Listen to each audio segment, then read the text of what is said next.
Donc bonjour à tous, moi je m'appelle Célia et je vais commencer cet exposé en vous posant une question qui a l'air simple mais qui n'est pas tant que ça. À votre avis, quel âge a le système solaire?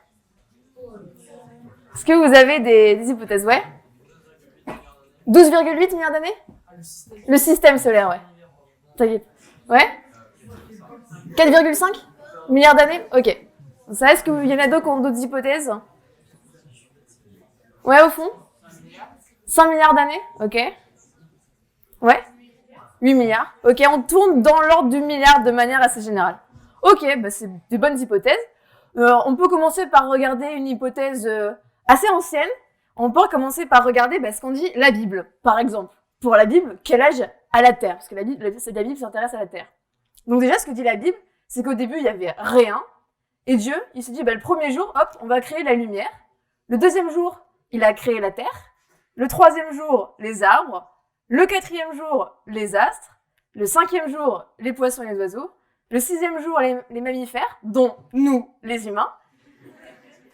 Et le septième jour, son boulot bien fait, il s'est reposé. Il s'est dit, c'est cool. Ok, mais bon, dans la Bible, le problème, c'est qu'on n'a pas d'indication de c'était il y a combien de temps tout ça. Du coup, ce qui s'est passé, c'est qu'il y a une assemblée de théologues. Donc les théologues, c'est des gens qui étudient la religion, qui se sont rassemblés. Ils ont regardé la Bible.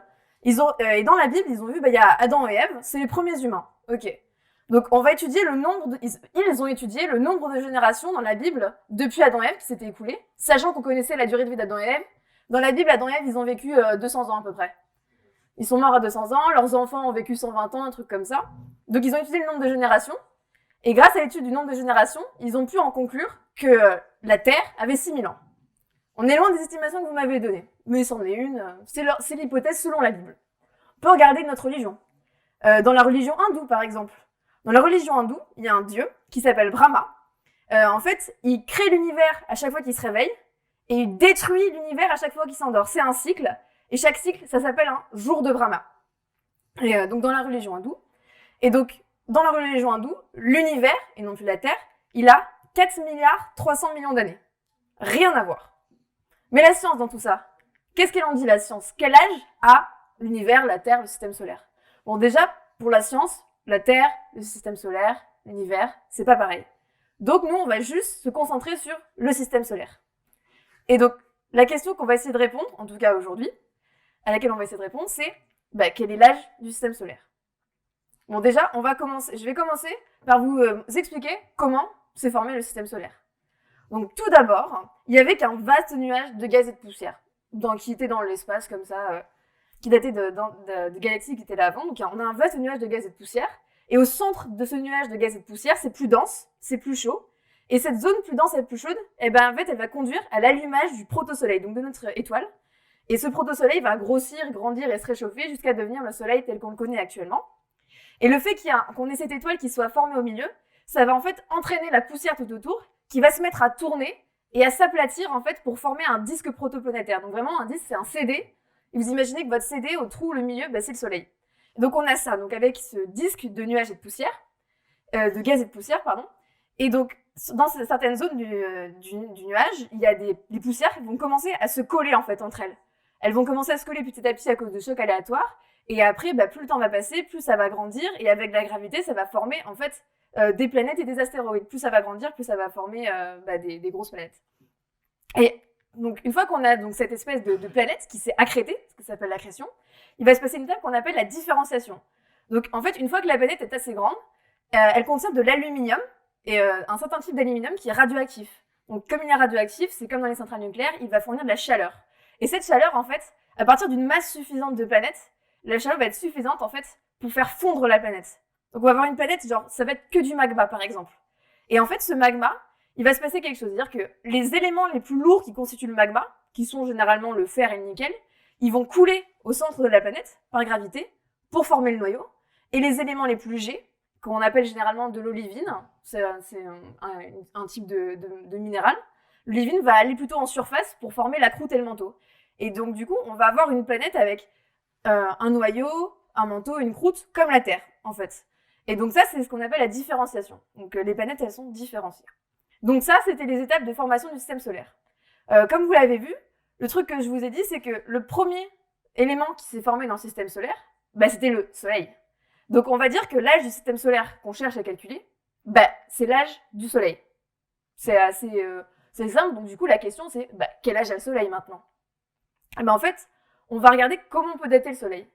Les scientifiques, de manière générale, ils ont deux manières pour dater différents objets. Ils ont une méthode pour les gaz et ils ont une méthode pour les solides. Bah, je sais pas si vous le savez, mais le Soleil, c'est une grosse boule de gaz. Du coup, on peut se dire, bah, on va utiliser la méthode pour les gaz, non? Ça devrait marcher. Mais en fait, on a un vrai problème avec cette méthode pour les gaz, c'est qu'elle n'est pas du tout précise. Et une méthode pas précise, quand je vous dis pas précise, c'est genre de l'ordre de 10%. Je sais pas si vous vous rendez compte, mais 10%, c'est genre 2 points sur votre moyenne générale. Vous n'avez pas du tout envie qu'on vous enlève 2 points sur votre moyenne générale. Qu'on vous les rajoute peut-être, mais pas qu'on vous les enlève. Donc du coup, les scientifiques, ça les intéresse pas du tout. C'est vraiment pas assez précis. Donc on va pas utiliser cette méthode pour les gaz. On va plutôt utiliser la méthode pour les solides.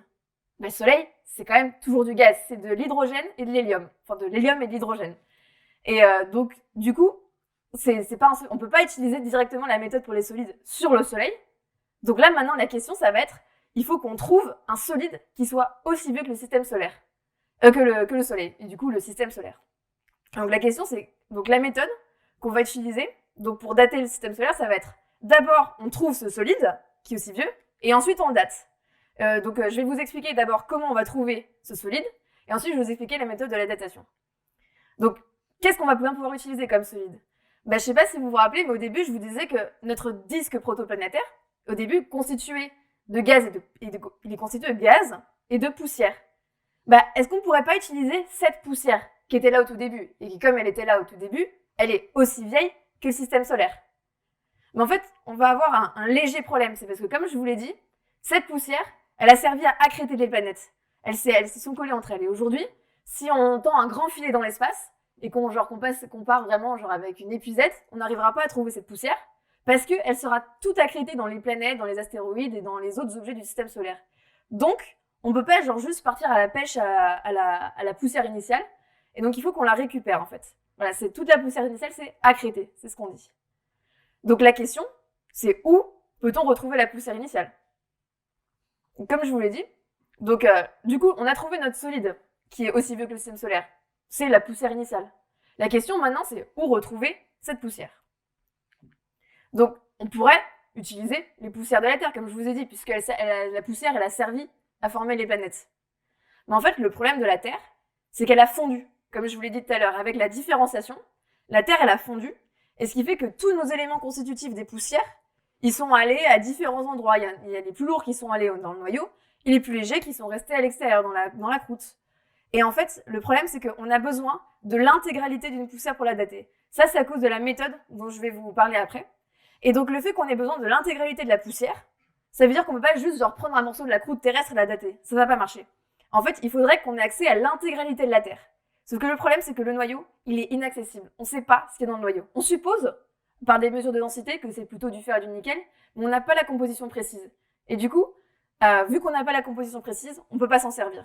Et ça, c'est valable pour la Terre, mais pour toutes les planètes. Parce que toutes les planètes ont fondu. Et donc, de manière générale, si un objet de notre système solaire, de notre système solaire ou même de la galaxie a fondu, on peut pas le dater. Donc, on peut pas utiliser les planètes. On peut pas utiliser les planètes.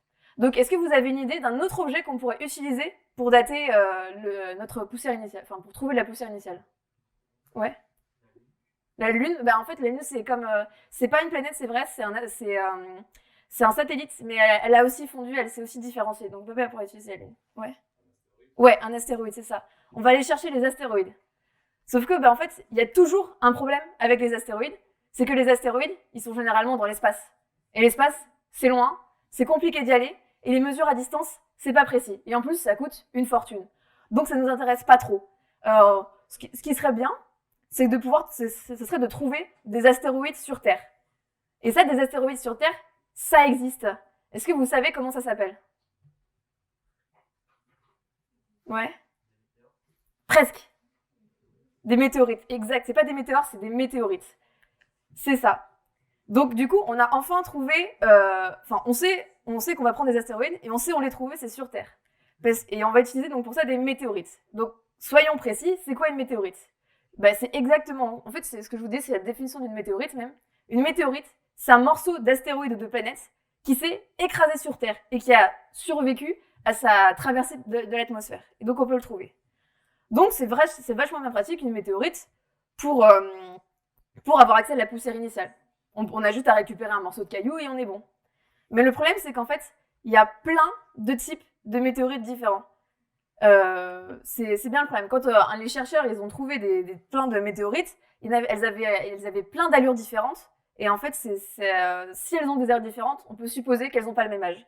Donc par exemple, je vais vous montrer différents types de météorites. Donc là, vous avez une météorite de fer. Elle est composée de fer et de nickel. C'est ce qui fait ces espèces de petites lignes bizarres dessus, c'est le fer et le nickel. Le fer et le nickel, c'est ce qu'on trouve dans le noyau terrestre aussi. Vous avez donc des chondrites. Donc c'est ce genre de météorites et on les appelle des chondrites parce qu'elles sont constituées de plein de petites billes. Et ces petites billes, ça ressemble vachement à des poussières qui sont collées entre elles. Et on a par exemple un troisième type de météorites qui s'appelle les pallasites. Les pallasites, elles sont constituées du coup, la partie grise, c'est du coup du fer et du nickel, comme pour les météorites de fer. Et la jolie partie translucide... Oui, pardon, une question, oui. Ouais, alors la question c'est est-ce que les petites billes, c'est pas la poussière initiale qui est collée dans de l'autre matière? C'est presque ça. Mais là, tu m'as spoilé bien mon exposé. Mais t'inquiète. Donc, du coup, donc on a les pallasites. Donc la partie orange translucide, c'est de l'olivine. Donc c'est ce qu'on se trouve dans la croûte et le manteau. Et donc après, je vous ai présenté tout ça. Vous allez essayer de me dire laquelle n'a pas fondu. Parce que c'est vrai que c'est compliqué maintenant. Bon, du coup, si je vous dis, qui pense que c'est les météorites de fer qui n'ont pas fondu? Qui n'ont pas, qui n'ont pas fondu. Du coup, oh, merci. Qui pense que ce sont les chondrites qui n'ont pas fondu? Voilà, et plus de monde. Et qui pense que ce sont les pallasites qui n'ont pas fondu? Un petit peu. Donc, ouais. Donc, la majorité d'entre vous pensent que ce sont les chondrites. Spoiler alerte, vous avez raison. Et effectivement, oui, les chondrites, c'est constitué donc ces petits grains. Et ces petits grains, ouais, ces petites billes, ça nous fait vachement penser à ces poussières initiales qui sont collées entre elles. Et le fait qu'on ait des petites billes différentes, ça nous montre bien que ça n'a pas fondu parce que sinon on aurait une espèce d'homogénéisation si ça avait fondu. Donc on est content, on a trouvé les météorites qui contiennent de la poussière initiale qu'on va enfin pouvoir dater. Mais qu'on pense pouvoir dater. Sauf que le problème, c'est qu'on va regarder de plus près à quoi ça ressemble une chondrite. Donc là, je vous ai mis une image de chondrite de plus proche. Donc on a ces petites billes qu'on a vues tout à l'heure, qu'on appelle des chondres. C'est pour ça que ça s'appelle une chondrite, parce que c'est constitué de chondres. On a des gros machins blancs, qu'on appelle des inclusions de calcium et d'aluminium, parce que c'est constitué d'aluminium et de calcium.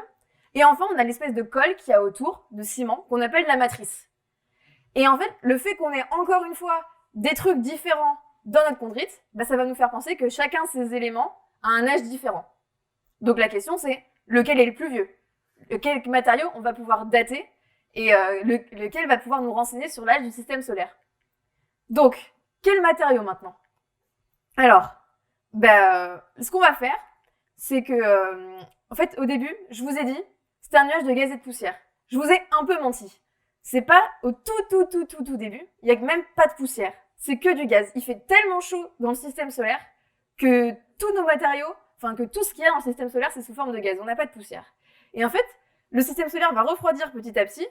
Et du coup, plus il va se refroidir, plus les éléments vont petit à petit devenir des solides. Parce que quand on refroidit, vous refroidissez de l'eau, vous avez de la glace au bout d'un moment. Là, c'est pareil.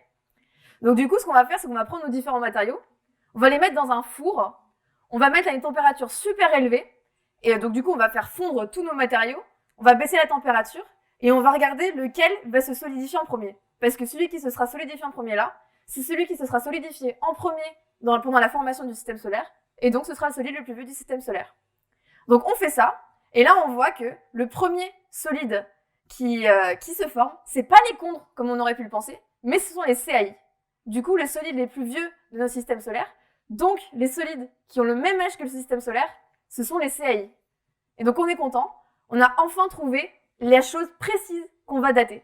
On a enfin les CAI, donc les CAI qu'on trouve dans les chondrites, qu'on trouve dans les météorites, enfin les chondrites sont des météorites qu'on trouve sur Terre, qui sont des morceaux d'astéroïdes qui contiennent de la poussière initiale. Donc ça, c'est enfin l'objet qu'on va dater. Donc maintenant, il ne nous reste plus qu'à les dater. Et donc maintenant, je vais vous présenter la méthode de datation, parce que j'en avais pas encore parlé. Donc comment est-ce qu'on va dater les CAI? La méthode, en fait, ça s'appelle la radiochronologie. C'est une méthode vraiment pratique qui a été inventée au début du XXe siècle, qui a été donc découverte au début du XXe siècle, et elle permet de dater absolument tout. Donc on date des météorites, on va dater des momies, on va dater des tableaux, on va dater vraiment plein de trucs avec la radiochronologie, c'est vraiment super pratique. Et en fait, ça s'appuie sur un concept clé qui est vraiment fondamental, qui est la radioactivité. J'imagine que vous avez tous un peu entendu parler. Et là, je vais vous détailler un peu le process. Donc la radioactivité, qu'est-ce que c'est? Je vous présente un noyau d'un atome.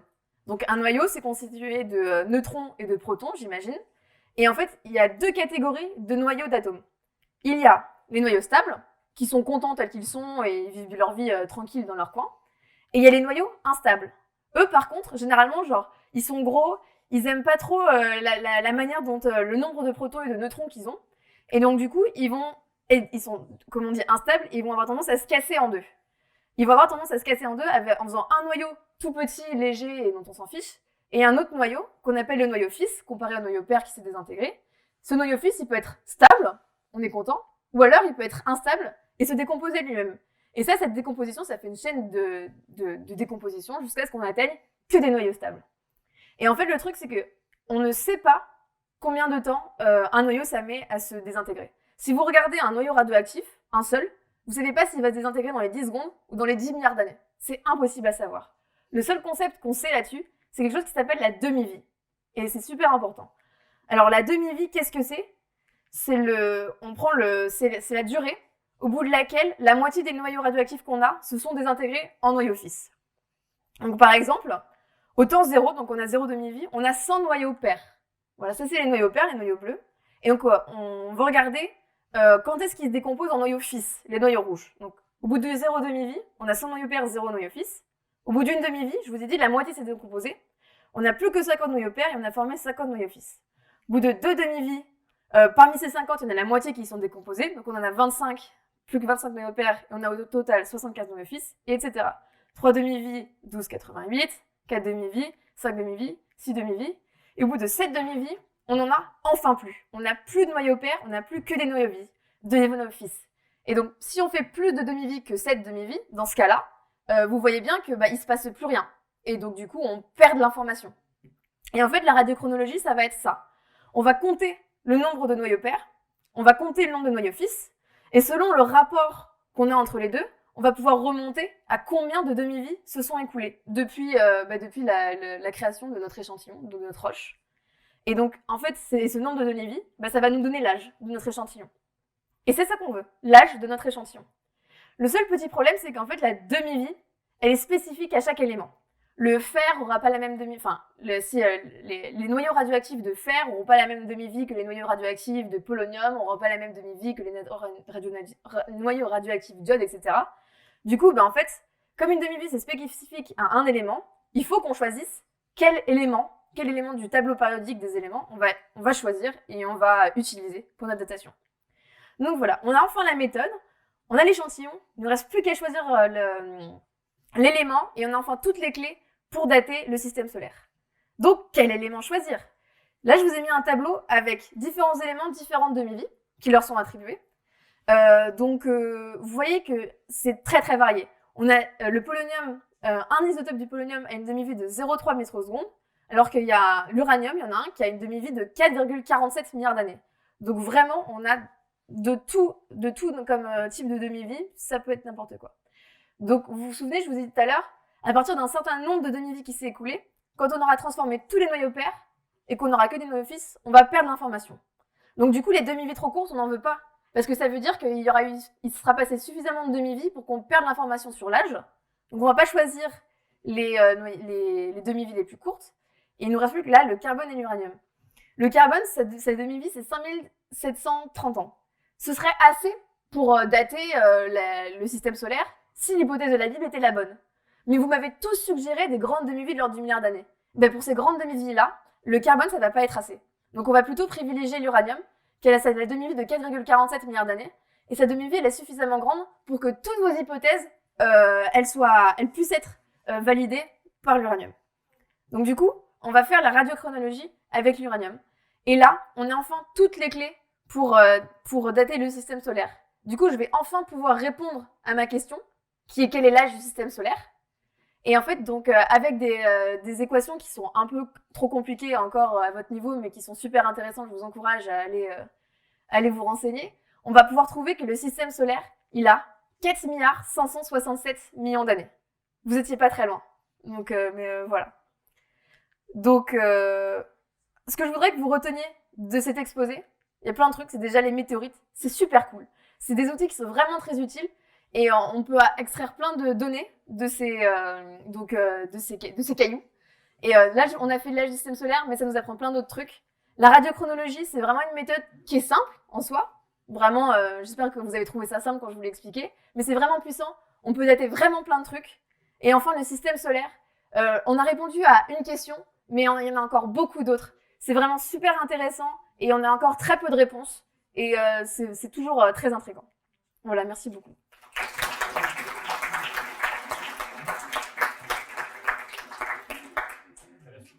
Ouais, j'ai la suite du coup.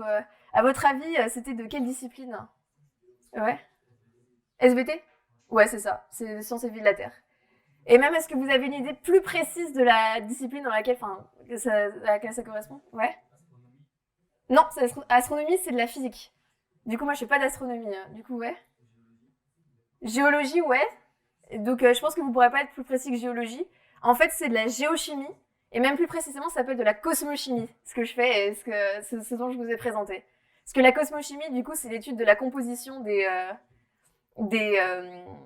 météorites, principalement, voilà. Et donc, et ça, ce que je vous ai présenté, c'est quelque chose qu'on étudie quand on fait une L3, généralement de géosciences. Et donc, du coup, vous avez dit, ouais, c'est plutôt de la géologie, tout ça. Vous allez voir que mon parcours, il n'est pas du tout géologue. Donc, moi, en fait, j'ai fait donc mon parcours, j'ai fait un bac S en spé maths. Donc, ça correspondrait à choisir les spé maths et physique chimie. Et j'ai pas choisi SVT parce qu'en fait, j'ai fait une prépa qui s'appelle PCSI-PC, donc de la physique chimie. Moi, j'étais hardcore chimiste, et d'ailleurs, quand je suis rentrée à l'ENS, je suis rentrée en chimie, et j'ai fait que de la chimie. Donc ça n'a rien à voir avec la géologie, la SVT. Et c'est en fait, j'ai découvert la cosmochimie genre vraiment par hasard, en cherchant un labo de biochimie, vraiment par hasard.